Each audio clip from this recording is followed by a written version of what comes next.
At that time Herod the Tetrarch heard the report about Jesus, and said to his servants, "This is John the Baptist. He is risen from the dead, and therefore these powers are at work in him."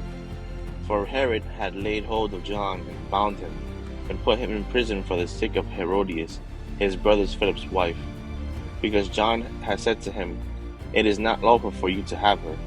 And although he wanted to put him to death, he feared the multitude, because they counted him as a prophet.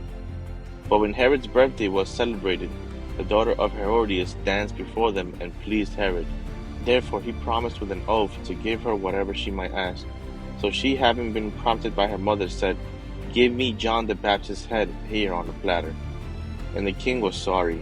Nevertheless, because of the oaths and because of those who sat with him, he commanded it to be given to her. So he sent and had John beheaded in prison.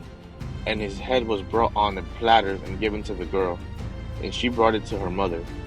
Then his disciples came and took away the body and buried it, and went and told Jesus. When Jesus heard it, he departed from there by boat to a deserted place by himself. But when the multitudes heard it, they followed him on foot from the cities. And when Jesus went out, he saw a great multitude, and he was moved with compassion for them, and healed their sick. When it was evening, his disciples came to him, saying, "This is a deserted place, and the hour is already late. Send the multitudes away, that they may go into the villages and buy themselves food." But Jesus said to them, "They do not need to go away. You give them something to eat."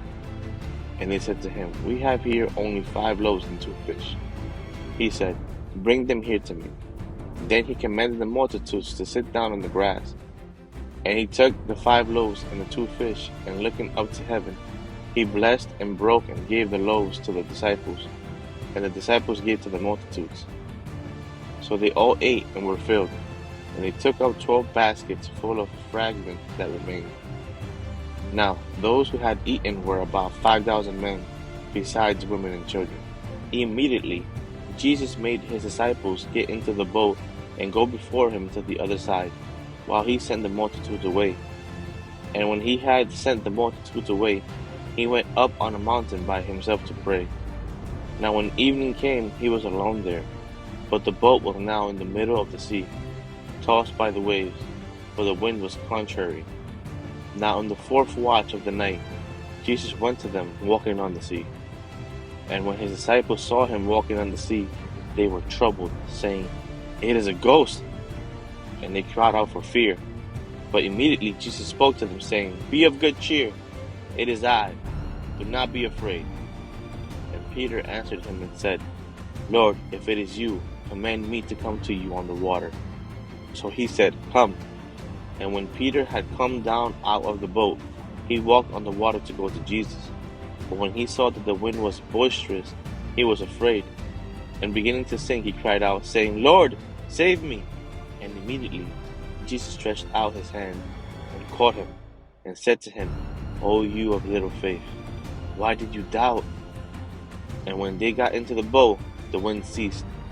Then those who were in the boat came and worshipped him, saying, "Truly you are the Son of God." When they had crossed over, they came to the land of Gennesaret. And when the men of the place recognized him, they sent out into all that surrounding region, brought to him all who were sick, and begged him that they might only touch the hem of his garment. And as many as touched it were made perfectly well.